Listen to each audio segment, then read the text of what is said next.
distinguished guests, good afternoon and a very warm welcome to our seminar entitled Senator Loren Legarda on Environmental Governance in the Philippines, Redefining Development and Sustainability in the Age of Climate Change. I'm Jia Hui, your MC for today. Today we are honored to have Senator Loren Legarda to deliver a lecture on green growth in the Philippines based on her extensive experience in driving climate and environment-related legislation.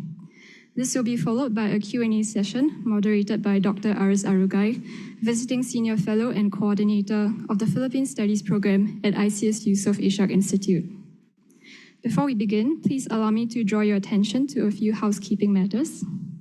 There will be a Q&A session after the lecture, so for the online audience, please submit your questions via the Zoom Q&A function, stating your name and affiliation.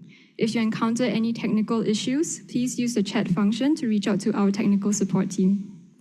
For our in-person audience, please raise your hand and wait for the moderator to prompt you before using the nearest microphone to pose your question together with your name and affiliation. Please note that this is a public lecture and the Q&A session will be open and on the record. Thank you for your cooperation. Without further ado, I will now turn the time over to Dr. Aries Arugay to start the proceedings, please. Thank you very much.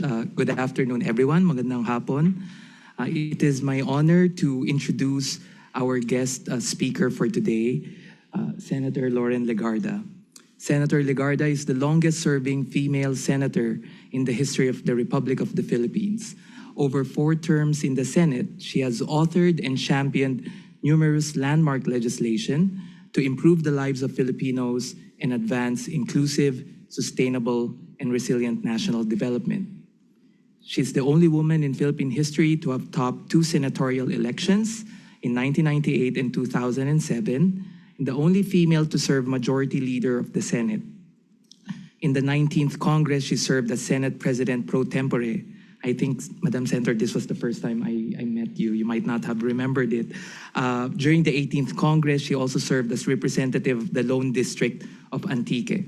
In the current 20th Congress, she serves as currently the chairperson of the Committees on Culture and the Arts, Higher Technical and Vocational Education, and Accounts, and holds the distinction of being the first woman to chair the Committee on National Defense and Security, Peace, Unification, and Reconciliation. Senator Legarda is a recipient of the 10 Outstanding Young Men Award in the Philippines and the Outstanding Women in Nation Service Award. Her pioneering work in environmental advocacy has earned her global recognition that includes being a global leader for tomorrow by the World Economic Forum, a Global 500 laureate of the United Nations Environment Program, and an ASEAN Biodiversity Hero by the ASEAN Center for Biodiversity. She currently serves as Global Champion for Resilience in the UN Office for Disaster Risk Reduction, the National Adaptation Plan Champion of the UN Framework Convention on Climate Change, Commissioner of the Global Commission on Adaptation, and Ambassador for Parliaments of Climate Vulnerable Forum, and Global Ambassador for Disaster Risk Reduction, Climate Change, and Environment of Women Political Leaders. Apart from her advocacy on environmental protection, she's also known for her leadership in promoting Philippine culture and the arts, of which she has been conferred the highest honor by the National Commission for Culture and the Arts in the Philippines. A few weeks ago, she also was the prime mover of the country's landmark participation as guest of honor in the Frankfurt Book Fair 2025, the world's largest book trade fair. She's also a staunch advocate of indigenous rights, having been honored with traditional titles from indigenous peoples' communities in Luzon, Visayas, and Mindanao. Her work in strengthening international partnerships has also been recognized by various countries, including being an officer in the French National Order, the Legion of Honor, Commander in the Order of Merit of the Italian Republic, and Knight in the French National Order of the Legion of Honor, and the Award of Distinction by the European Union in 2019. Senator Legarda graduated cum laude from the University of the Philippines and was conferred the honorary degree of Doctor of Laws. She holds a master's degree in National Security Administration graduating as top-notcher from the National Defense College of the Philippines. She is also a graduate of the Armed Forces Philippines Command and General Staff College and serves as reserve officer in the Philippine Air Force with the rank of full colonel. Without much further ado, may I please invite Senator Legarda to the podium to deliver her distinguished lecture.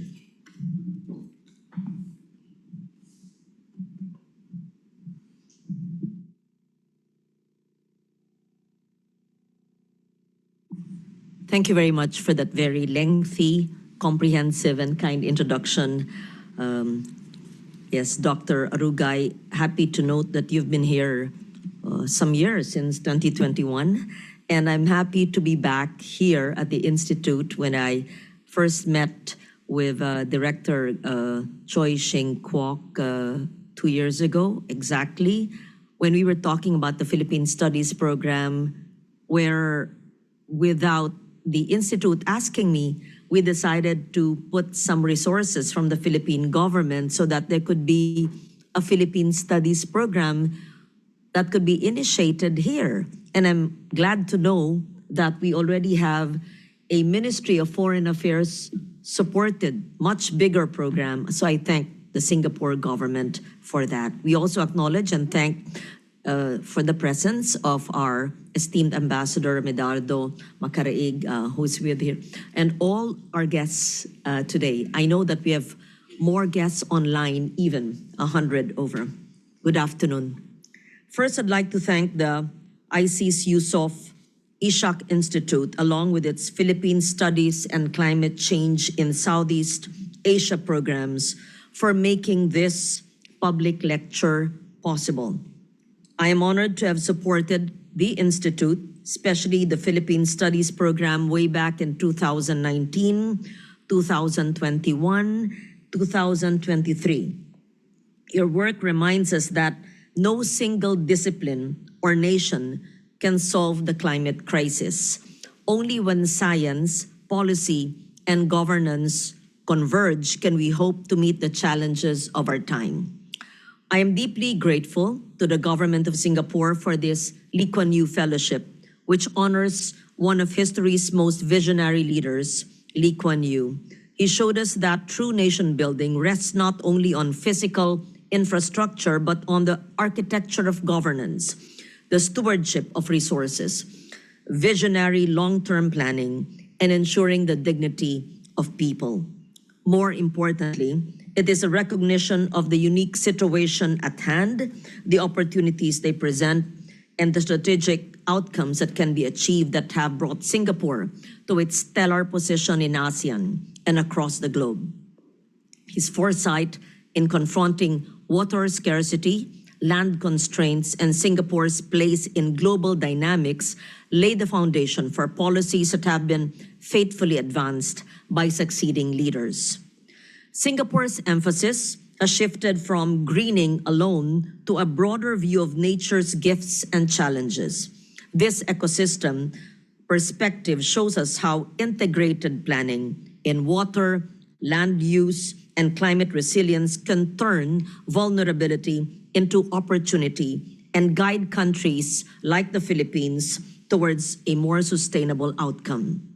Singapore's remarkable journey from a resource-constrained island to a global hub of resilience and innovation is a powerful lesson in vision and discipline. Today, I am finally able to share the journey of my own country, the Philippines, through this face-to-face lecture, which I may consider as a continuation of the online lecture I delivered in 2021 on the enormity of the climate emergency globally and in the Philippines. Today's lecture will focus on the Philippines' story, of its potential, of laws derived from science, conviction, and possibility, and of how we hope bold governance can transform our vulnerability into resilience, fragility into dignity, weakness into strength, and the vast potential of its people into a circular economy model. Climate change is a governance challenge of our generation and the generations to come. It magnifies every other difficulty: food insecurity, health crisis, displacement, migration, energy insecurity, even the erosion of culture and identity. For 3 consecutive years, the Philippines has been named as the most climate vulnerable nation in the world. Unlike Singapore, which is outside the Ring of Fire and the typhoon belt, we have multiple active volcanoes. We are battered by tropical cyclones over 20 times a year. In the past decade, 43 million Filipinos, almost 40% of our people, have been displaced by disasters. A single typhoon can erase billions in agricultural output, shatter infrastructure, wipe out years of human development gains. But numbers alone cannot speak of the women and girls who bear the disproportionate burdens of caregiving, of our indigenous people, all 15 million of them or more, watching ancestral lands vanish, of fisher folks whose livelihoods disappear with the dying reefs, or of the elderly and the persons with disabilities left most exposed. Beyond these lives and vulnerable livelihoods, cultures tied to land and sea, rituals, languages, traditions are imperiled. And when we speak of these burdened populations, the challenges they have faced and the strength those challenges force them to have has to be seen as a universe of possibility. Some of this nurturing strength we have, in fact, shared with the world, including Singapore. If these burdens are shared more equitably, they can be transformed into engines of productivity, opportunities for growth and learning, greater civic responsibility, and the foundation of a thriving nature-based economy. The challenges are frankly myriad and huge. Yet those of us who believe in our people and in their quiet strength refuse to let climate change define our destiny or reduce us to mere resignation. We choose instead to be better stewards, to be inspired by our people, to act bolder for our planet. Climate change will not limit us. It will and must compel us to think differently, act decisively, transform profoundly, and use our very problems as our springboard to a new order. This is the Philippine story. And while other nations in ASEAN and the Asia-Pacific share our risks, our story is also one of resolve to face the same storms, continue to believe in our people's gifts, have the courage to change the framework and act, the discipline to legislate from science and data, and the hope and the vision that these enlightened laws will find purchase in our people's strength and optimism. Our resilience journey began with laws rooted in science and designed to uplift human dignity. Legislation at its core is not only technical, it is moral. As early as 1999, during my first term as a very young senator, I authored and co-sponsored the Clean Air Act, which set strict standards to protect health from pollution. And soon after, I principally sponsored the Ecological Solid Waste Management Act of 2000, which pioneered as early as then the circular economy principles mandating segregation, recycling, and community participation. In 2008, I championed the Renewable Energy Act, which catalyzed investment in clean energy, opening pathways away from fossil fuel dependence. The following year, in the 14th Congress, I principally authored and sponsored the Climate Change Act of 2009 that institutionalized adaptation and mitigation, mainstreaming climate governance and local budgeting. And during these years, I mentioned the terms of resilience, disaster risk reduction, and climate change adaptation mitigation were not very familiar words in the Philippines at least 20 years ago. But recently, in this fourth term in the Senate, I authored the Philippine Ecosystem and Natural Capital Accounting of 2023. It's a new law that transformed how the Philippines measures wealth, valuing our forests, oceans, and biodiversity alongside our industries and markets. And today, PENCAS, as we know it, is in its critical data gathering phase. We are undertaking the work to ensure that moving forward, we make decisions that realize the universe of wealth we have been blessed with and the matching human resources that could use it to meet the biodiversity and climate crisis challenges. So together, these laws, which I had the honor to champion in the Senate, form a nexus of governance, an apparatus designed to protect and uplift human dignity, to short circuit from despondence and vulnerability to hope and circularity.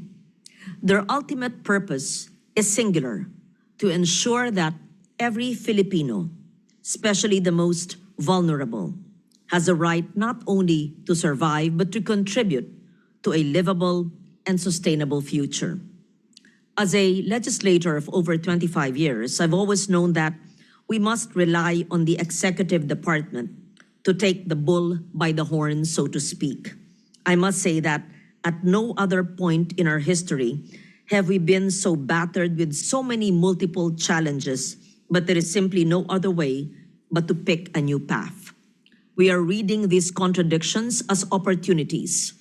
While we have lofty ambitions on climate with the right hand, the left hand is investing in polluting technologies and car-centric infrastructure and budget.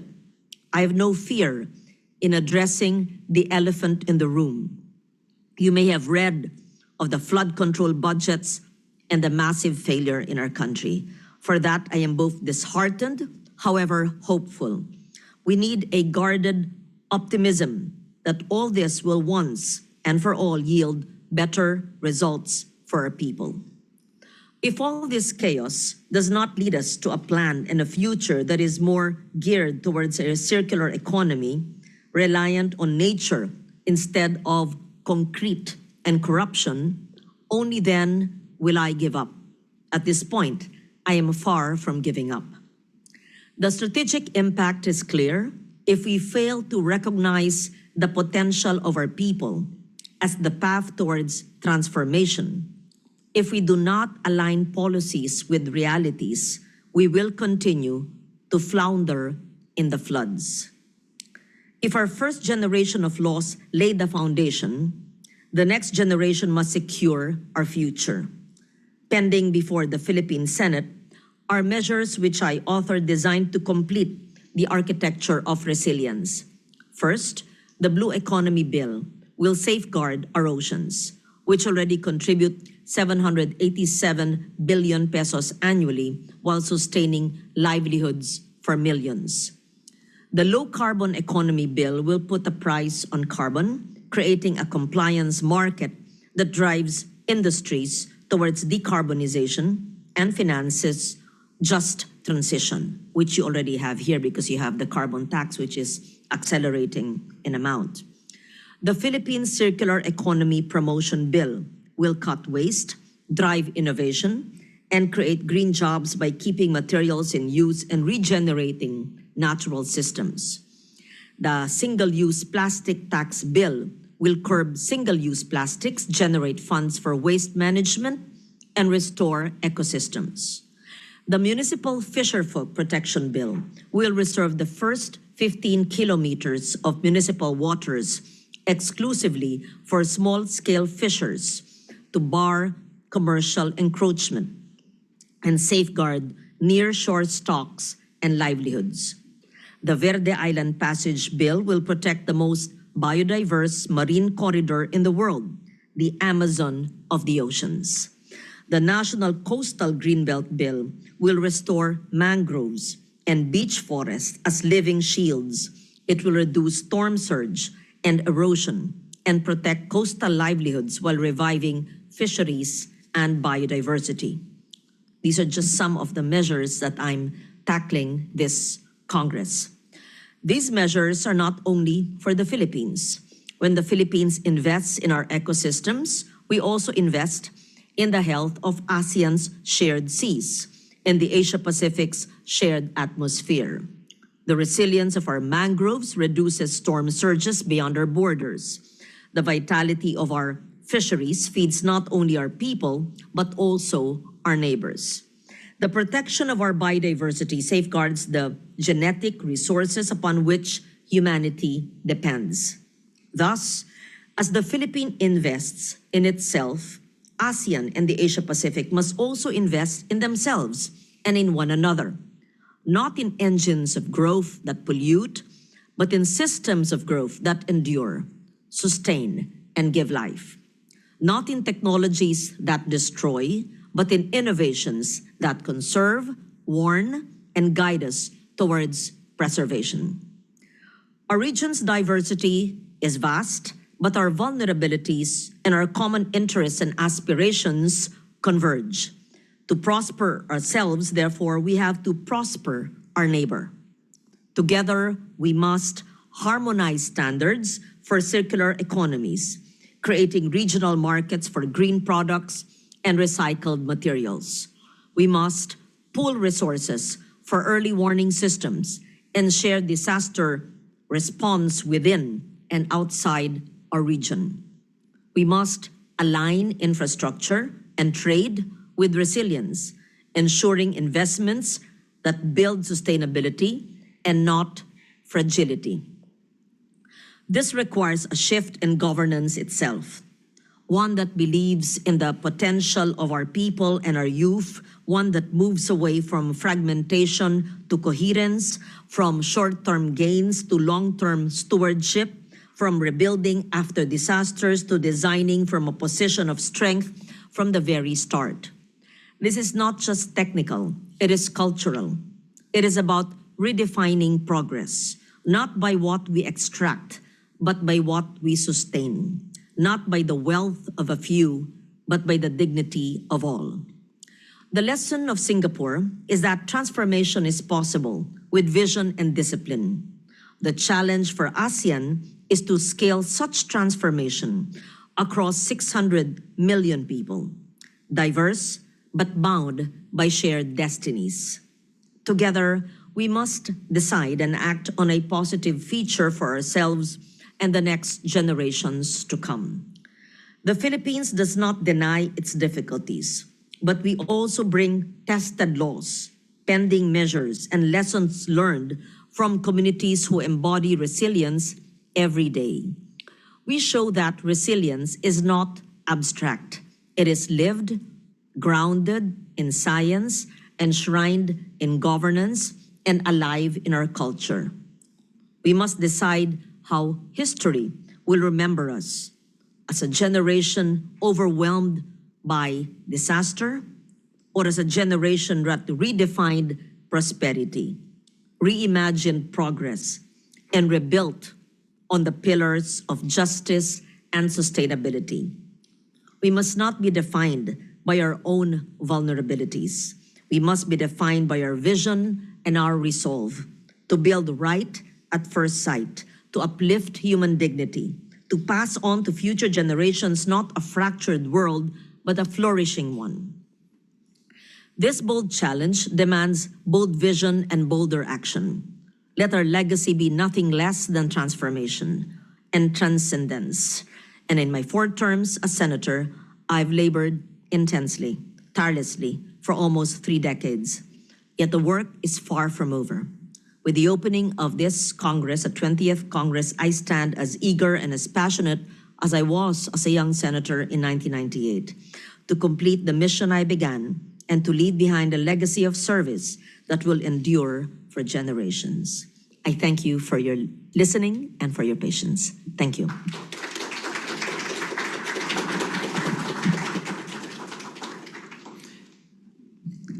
Thank you so much, Senator Loren Legarda, for your lecture. There's so many takeaways from the insights that you have shared, but also your dedicated advocacy as a legislator. And I was counting the number of bills. There were about 7 in the agenda So this means that while there's so much achievements in terms of policy, but as you have said, there's a lot of work and there's more intense labor that must be done. And with your stewardship, we hope and we believe that all of these bills, as well as the other advocacies to protect the environment in the Philippines as well as in the region, will come to fruition. May I remind again our audience that we will have a Q&A session, and for those joining us online, please submit your questions via the Zoom Q&A function, stating your name and affiliation. I now open the floor for questions to Senator Legarda. Maybe Mr. Choi, and then maybe we can.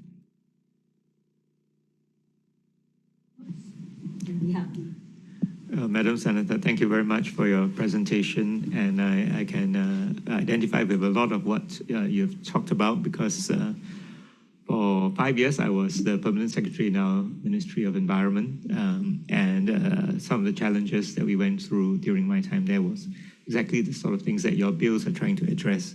In my time dealing with this issue, and when I visited other countries, I found one big advantage Singapore had, which many other countries don't have, is that we are a single-level government. We can decide on something and we can do it from top to bottom. And in many of the countries I visited, counterparts, they had issues coordinating between national and sub-national governments.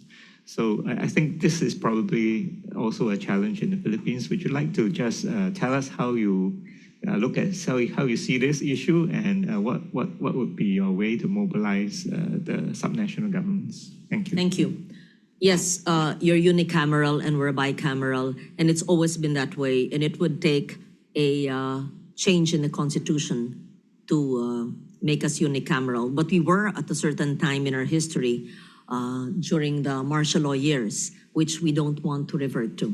And so any talk about constitutional change may not be not just not politically correct, but may not be timely because of the many other challenges facing us. But you're correct, it may seem faster and more efficient because you're unicameral, also because your population is much, much smaller than 114 million Filipinos. And because we are used to our bicameral parliament, in a thriving democratic nation, any deviation from that may be a culture shock and may be not advantageous to further solving our problems. Perhaps the way to solve our problems would be to learn from the discipline of the Singaporeans.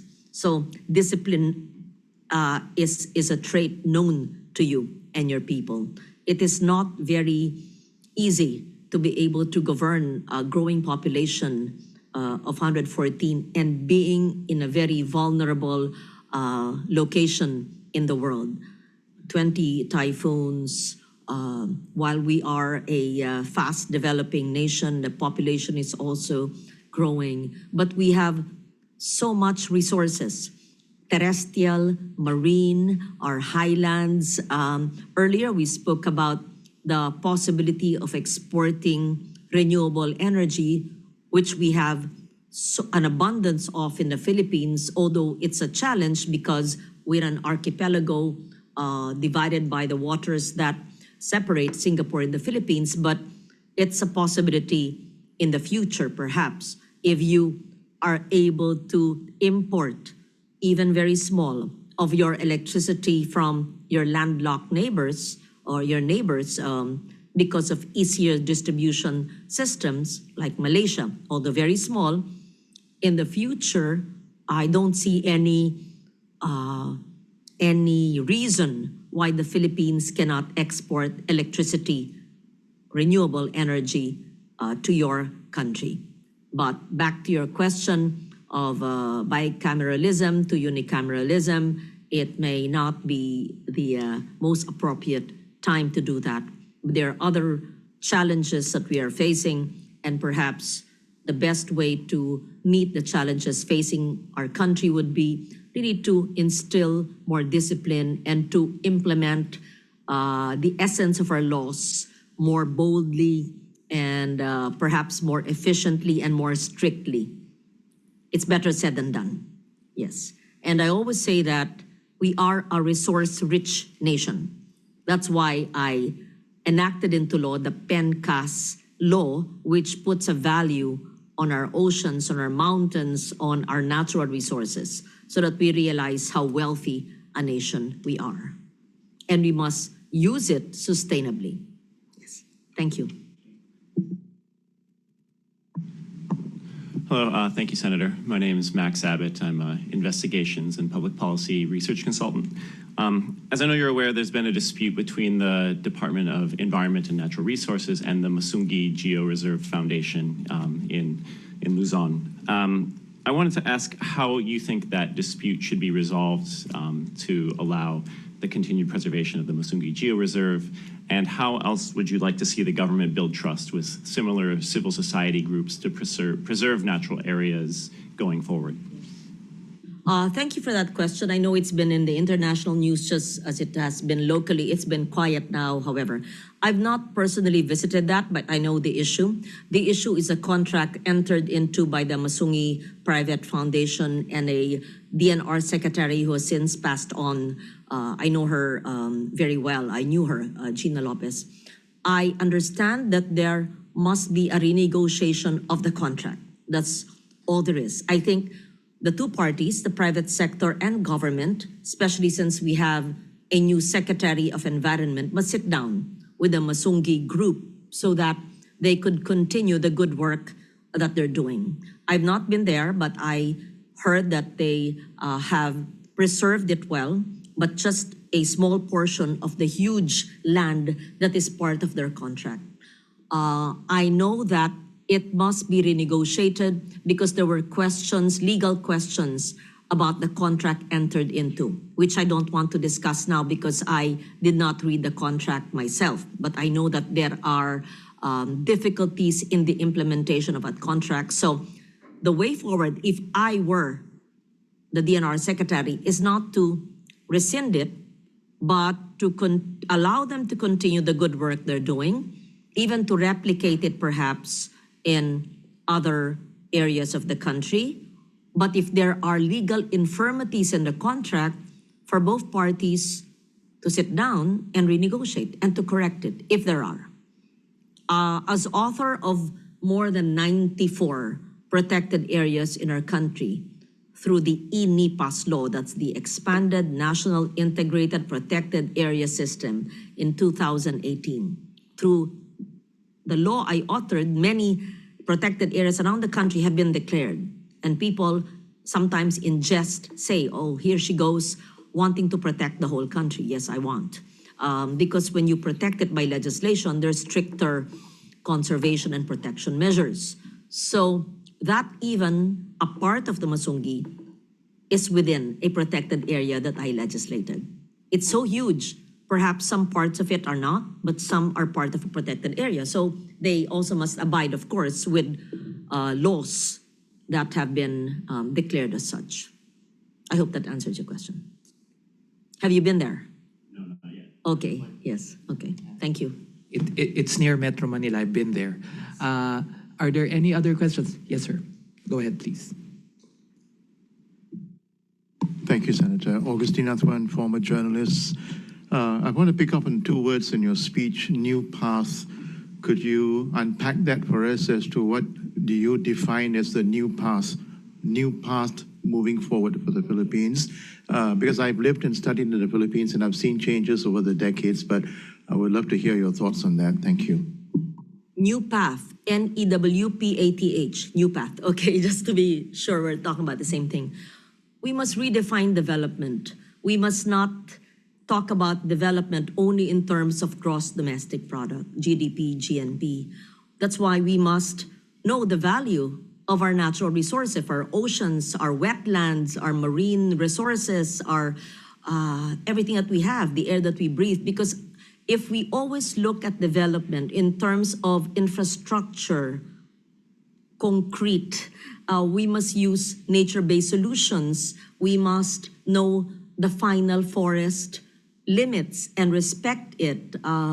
So that's the new path, because the path that we know is measuring our economy through GDP, regardless of how we treat our natural environment.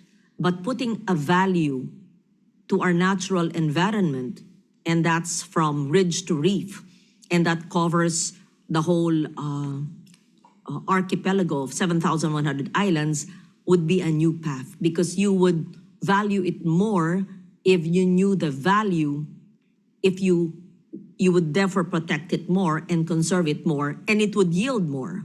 That's why I even filed the Municipal Fisher Folk Bill, so that the 15 kilometers from the coast would be reserved for small fishers. So that is the new path I am referring to, not to be overcome by the traditional metrics of how we measure our growth as a nation.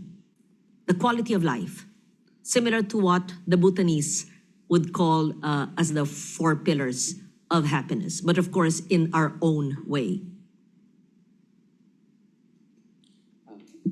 Madam Senator, if it's okay to just field one question from our audience online.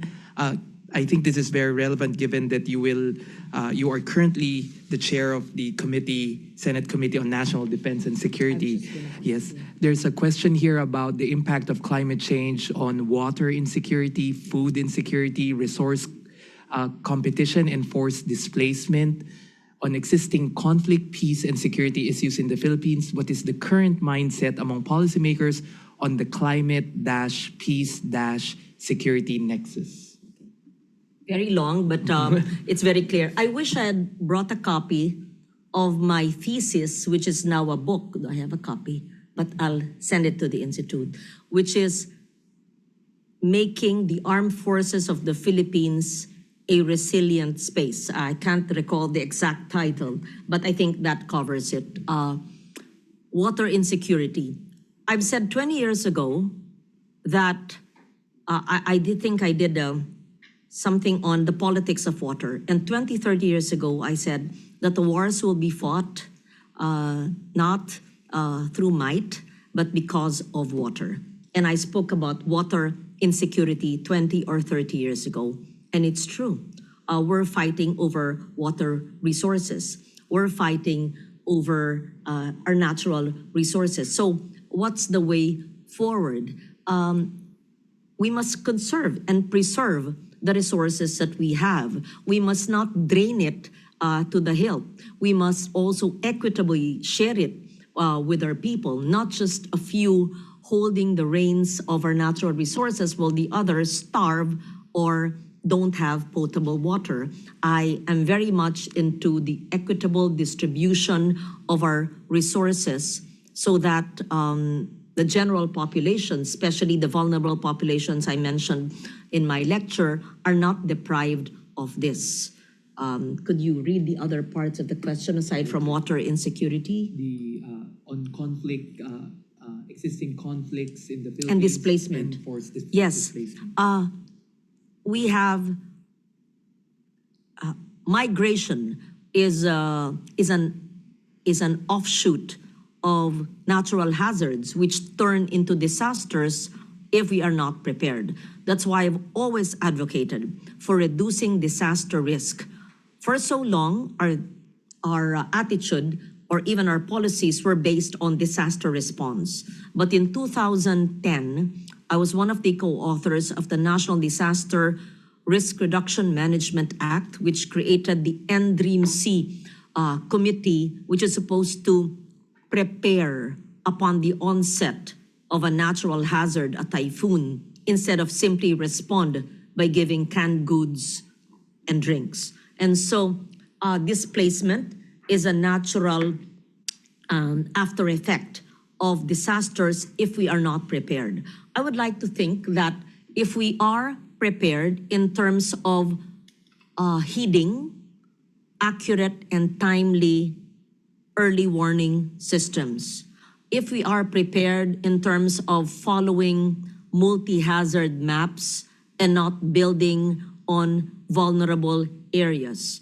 If we are prepared in terms of understanding the early warning systems in the different languages and giving information to the vulnerable livelihoods up to the last mile, so to speak, in the GIDA areas or the geographically isolated areas, then we will be able to save more lives.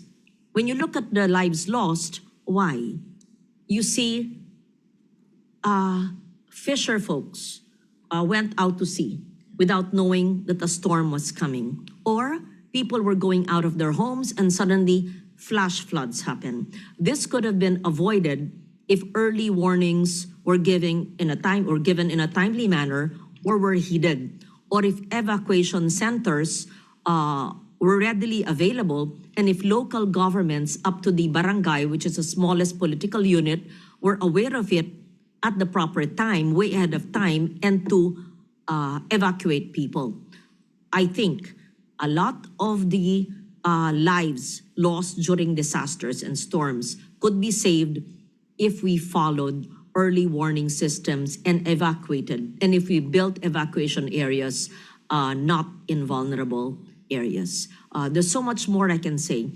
If we mainstreamed in our education system environmental measures, if instead of cutting our mangroves, which are the natural buffer against storm surge and part of a nature-based solution, instead of building concrete flood infrastructure and doing mangrove reforestation instead of cutting them down, then we would have less adverse impact of storm surge. If we did not have illegal logging, or if we just kept the primary forests and planted more on the secondary forest, then we would not have too much floods from the mountains, cascading down the mountains and causing soil erosion and siltation, which causes the rivers and the lakes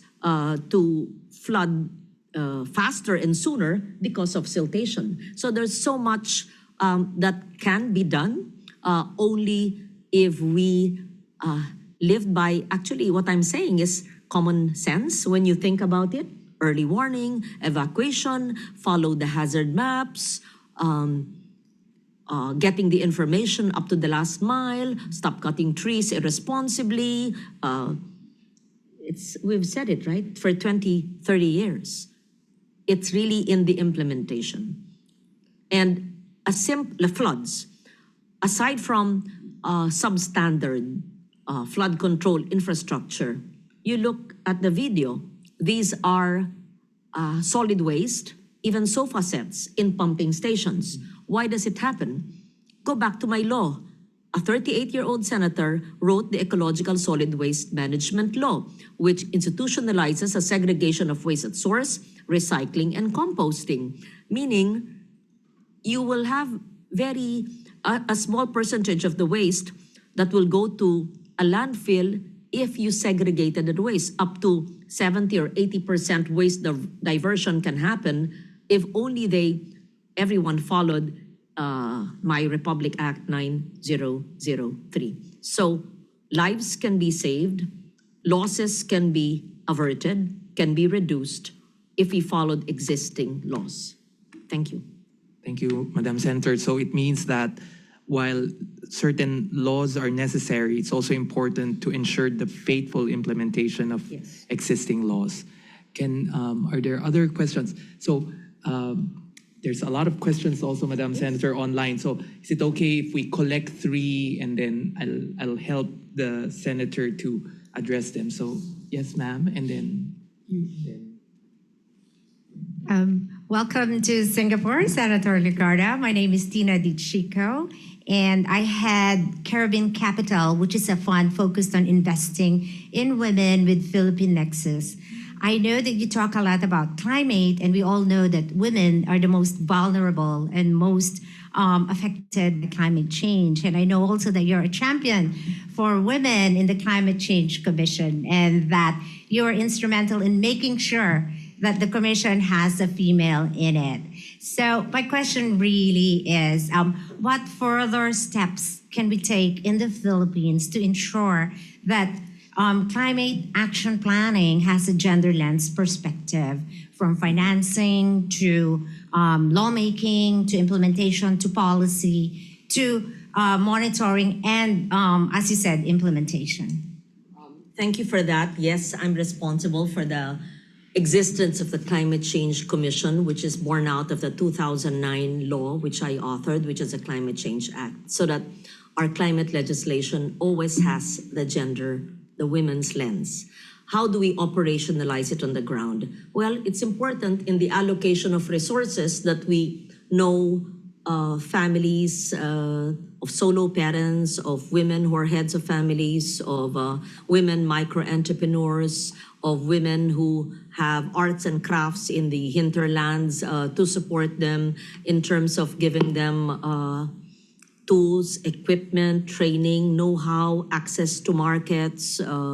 Also in planning, whether in the national government or in local governments, by giving women a voice and allowing them access, as I said, to capital and to equipment and to markets, by linking, let's say, women professors and researchers in the academe to women in the barangays, which is the smallest political unit, for women to know the opportunities that lie before them, because sometimes it is lack of knowledge that really drives them to poverty. Providing more scholarships, whether in college, masteral courses, or even in technical vocational schools for women, for out-of-school youths, giving them technical vocational know-how and linking them to careers that they're interested in. And we always do that.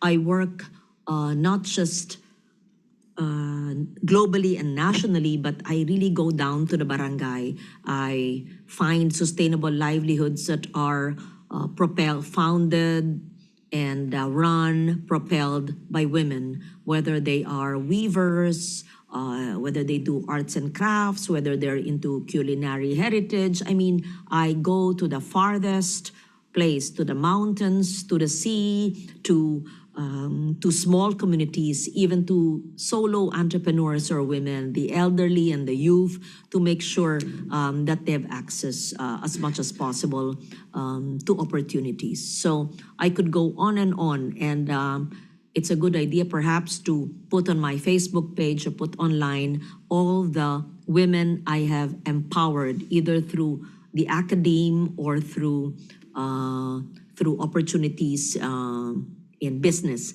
I initiated the Philippine Resilience Awards. I do this with other organizations in the Philippines, and we have awarded women who are outstanding in their work, not just in climate, but even those who are, let's say, fighting illegal loggers in the provinces to where they belong. And it's not Manila-centric. We really search for them all over the country. So this is an annual awards that recognizes the work of women, not just women, prominent women in government, but really those in the provinces, so that they provide inspiration to others. Thank you, Senator.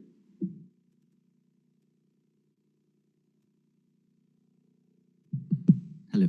Mayong hapon, Senator. I'm Alec Templo-Nuevo. I'm a master's student here at the Lee Kuan Yew School of Public Policy. I have a question about defense and the environment for the Philippines.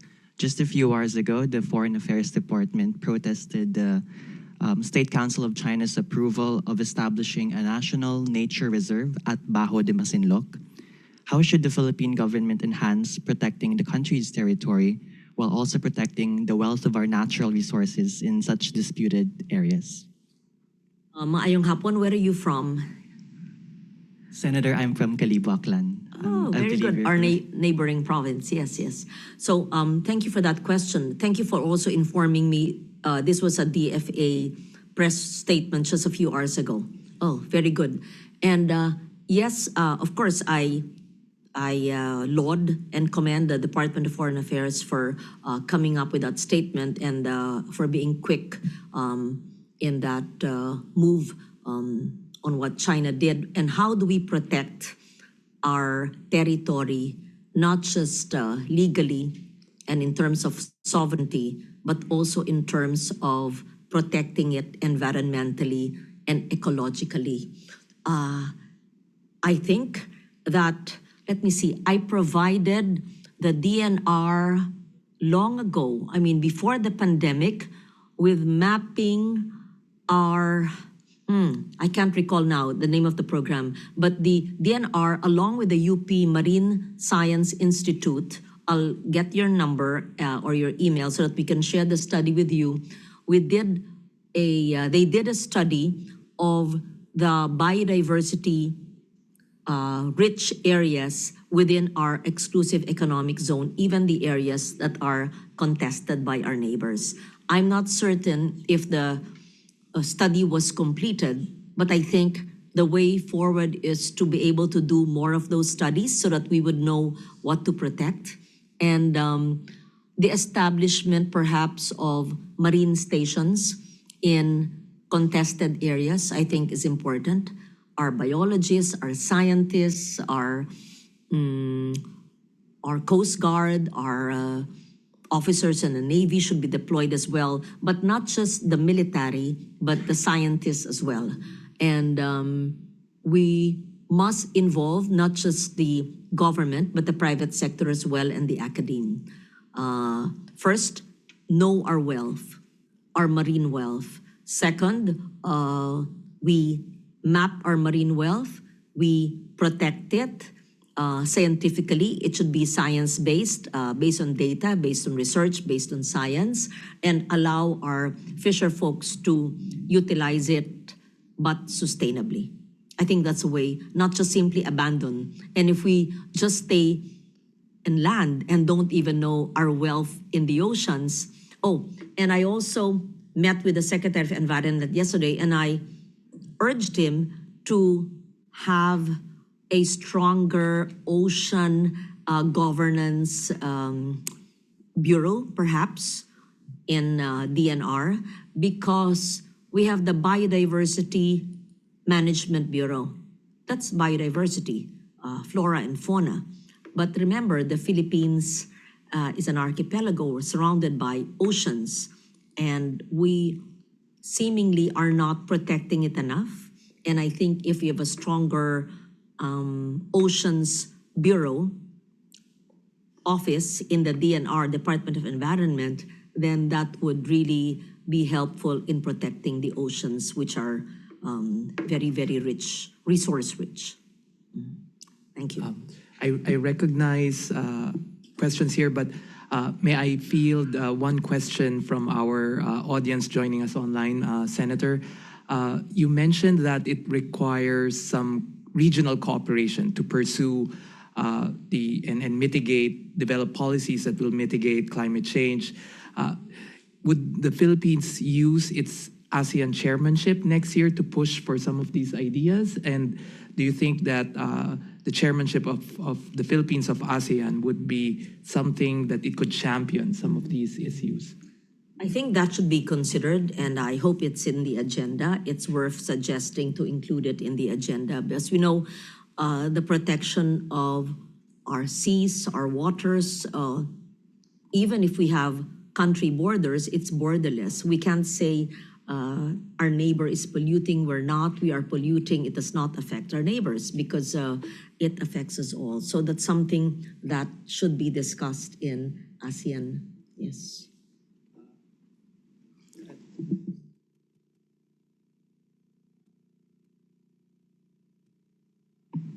Hi, my name is AJ Esser Jose. So I work in a nonprofit organization that protects critical sectors in cybersecurity.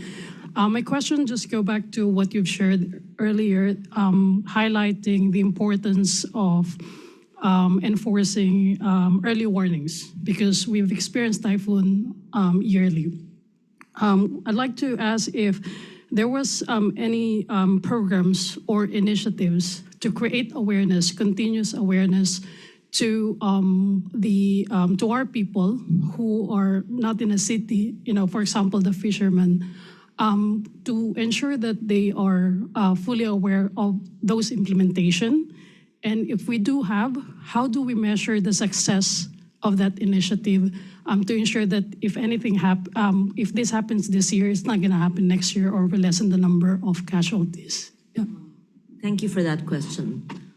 Remember St. Bernard, Southern Leyte, what year was that? 2004 or 5? When a whole mountain in Region 8, that's in Southern Leyte, Region 8, yes, collapsed and swallowed a school, which killed teachers and students. We did not have yet the laws on early warning at the time. Remember Typhoon Ondoy in 2009, where more intense rainfall flooded Metro Manila, and we did not have yet the Doppler radar at the time. Years later, we enacted, and I believe I was the principal author of the Pag-asa Modernization Act. Pag-asa, for those who are not Filipinos, is our weather bureau. Yes, Pag-asa is a Filipino word. It's an acronym. Yes. So the Pag-asa Modernization Act included early warning systems. That's why you have on your phones, it beeps all the time on warnings. My criticism there is it looks similar all the time. It looks like a replay. I think we must, because we're an archipelago, and the storms may be happening in the Cordillera, but it's very sunny in Panay or in Mindanao. So although it states where it's happening, but it must be perhaps more defined, and it's difficult to understand 4 meters of this. It should be also explained in a language that will be more understandable to the common man. And because while we speak English, it's our first language, but because we have so many indigenous languages, from the Ilocanos to the Chabacanos, right? So perhaps a translation to the different languages would also be helpful. At the same time, the challenge would be, how do you get the information to those in the highlands when you don't have signal, right? There's no Wi-Fi, no connectivity, then how would they know? Or even the fisher folks who'll go out to sea, but it not get to them. So the information must be made in a timely manner. It's not enough that you have the information, you have the science, bahala na in Tagalog. That's the word, let it be. No. So to deliver the information at the soonest possible time so that it could save lives, that's important. And if I'm not mistaken, the Green Climate Fund had allocated an amount, I don't know the exact amount, for Pag-asa modernization. I sat on the board of the Green Climate Fund very briefly in 2018, if I'm not mistaken. And that was a time that a Philippine grant was made. I am not certain how Pag-asa had benefited from that. It would be good to ask them to see, before the enactment of the law on early warning systems, how has it saved lives? How has it improved? And before the grant, let's say, of the Green Climate Fund, how did it improve your operations? But then again, laws are laws, policies are there, and early warning is there. But if it's not followed by the people, and even if you're told, but you're stubborn and you refuse to yield and to evacuate, then you die, right? So we have to force people to get out of harm's way. Yeah. Thank you. Thank you, Senator. Right. Thank you, Senator. My name is Barrett Bingley. I'm the director for the Asia Pacific Foundation of Canada, based here in Singapore. And my question is around international relations, international cooperation. So many of the things that you've touched on have been a focus of official development assistance, of a variety of development banks. You just mentioned the Green Climate Fund. So my question will be, what do you hope to see more of, let's say from a grouping like the G7 countries, in terms of interacting with Philippines and achieving some of the goals that you've laid out? And conversely, what would you like to see less of, perhaps, from them? So G7 countries' interaction with Philippines. What I'd like to see are the promises made in the Paris Agreement for them to be complied with. Because there were commitments made in the Green Climate Fund and other funding mechanisms for green finance, but it's not fulfilled.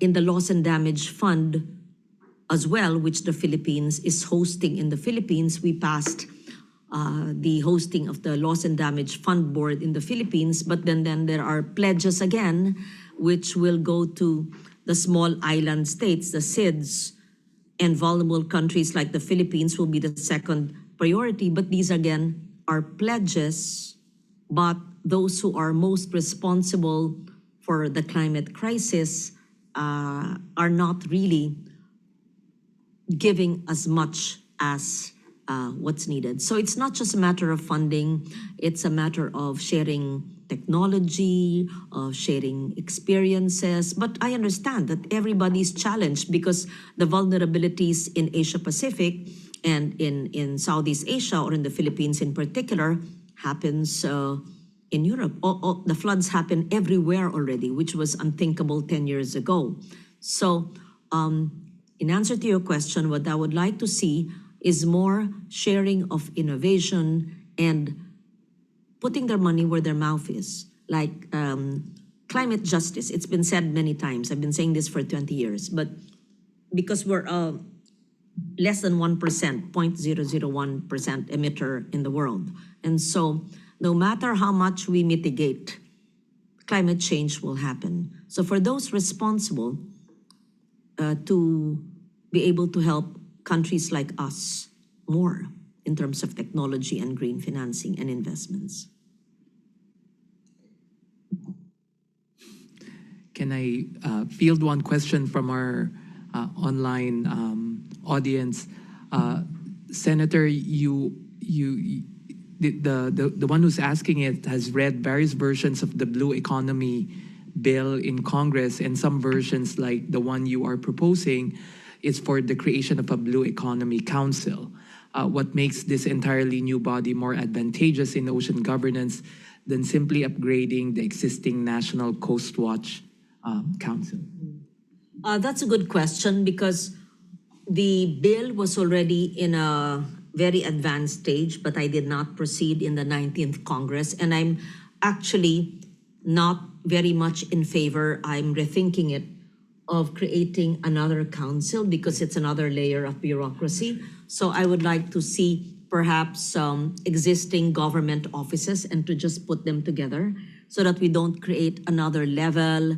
And it could be another level of incompetence or corruption, right? I mean, to put it very bluntly. And it's going to be more expensive. That's why I'm rethinking it. But a bill is a bill is a bill, meaning it will be heard again. And we will hear from the stakeholders. And I would like to hear from the private sector, from CSO, from people's organizations. And I would like to make sure that we don't create a body that will just study and not do its job, because there are already many agencies of government that are tasked with this. So maybe we could just activate some agencies of government and just broaden their task to include the blue economy. Thank you. Thank you, Senator. This is the last question because we only have a few minutes left, and go ahead, please. Hi, Senator. I'm Wendy Noble from the Philippine Embassy here under the commercial arm. So I'm also a journalist like yourself before coming here. I'd just like to ask your take regarding the bills that you've led, like that are ongoing right now, right? So on ground here, the sentiment that we're getting from Singapore investors, because they're very big on ESG values here. And so I was wondering, given the bills that you have proposed right now in the Senate, how can this help us better position the Philippines as an export and investment destination market? Because right now, Singapore, according to BSP data in 2024, is the fourth biggest source of FDIs for the Philippines. And so there are investors that are willing to take on like capital and equity placements to the country. So how will these bills right now be of help to that? Yeah, thank you. Thank you. If all the existing laws that I mentioned are properly implemented, and if all the bills that I mentioned, if I could, are enacted into law, wow, it would really make the Philippines like a model country for environmental governance. And it would definitely be more attractive for investors to come in. If we convert our vulnerability, as I said, into sustainability, if we are able to measure our natural wealth and protect it and conserve it, because why would people want to invest if there's number one, rampant corruption, number two, air pollution, number three, a destruction of our ecosystems. So the protection of our environment, ecosystems governance, the implementation of our environmental laws and sustainable policies would lead to more attractive FDIs, more influx of FDIs. And it's not just foreign direct investments. The low-hanging fruit is tourism. So there's no way, no other way, but to really abide strictly with environmental measures that are already on hand. And even without the enactment of the laws that I mentioned, to be able to already implement it, do it even in a micro level, the laws don't have to be enacted. If you believe in it, then you can already do it in your own community, you can do it in your corporation, you can do it in your institution, we can do it in the Senate. Each local government can pass it through local ordinances. Then it would make our country a much, much better place to live in because we are already so blessed as it is. But to preserve it, to even just one law among all the 20 bills and laws I mentioned, just 9003, Ecological Solid Waste Management. If 1/4 of our population implements it, why can't the other 2/3 or 3/4? And that would, if we see the discipline of waste segregation, then that would mean a lot in terms of our health, in terms of cleanliness, in terms of the aesthetics when tourists come, and even for our daily lives, for ourselves. So environmental governance would really make the Philippines a more attractive place for FDIs. I apologize to the online audience. There's still some questions, but we've ran out of time. On behalf of all of us here in the ISEAS Yusof Ishak Institute, we'd like to thank Senator Legarda for sharing your time, insights, and perspectives on environmental governance. We wish you all the best as you shepherd the number of bills that are still required for the Philippines to have good and sustainable ecological and environmental governance. And may I invite everyone to please show our appreciation to Senator Legarda in the traditional fashion. Thank you. Those online who have unanswered questions, Dr. Arugay can share it with us. Yes. And Attorney Don can put it together. We can answer them through their email addresses, right? It's possible. Thank you very much. Because Much I appreciated. appreciate their being online and listening to us for more than an hour. Yes, and they mostly stayed throughout, so Yes, I there's appreciate great that. interest, right? Yes, we will answer. How many are they? 10, Like 20? maybe 5 to 10. We'll answer all the questions. I'll also learn from their questions. Right? Thank you, very Senator. much. Have a pleasant afternoon to everyone.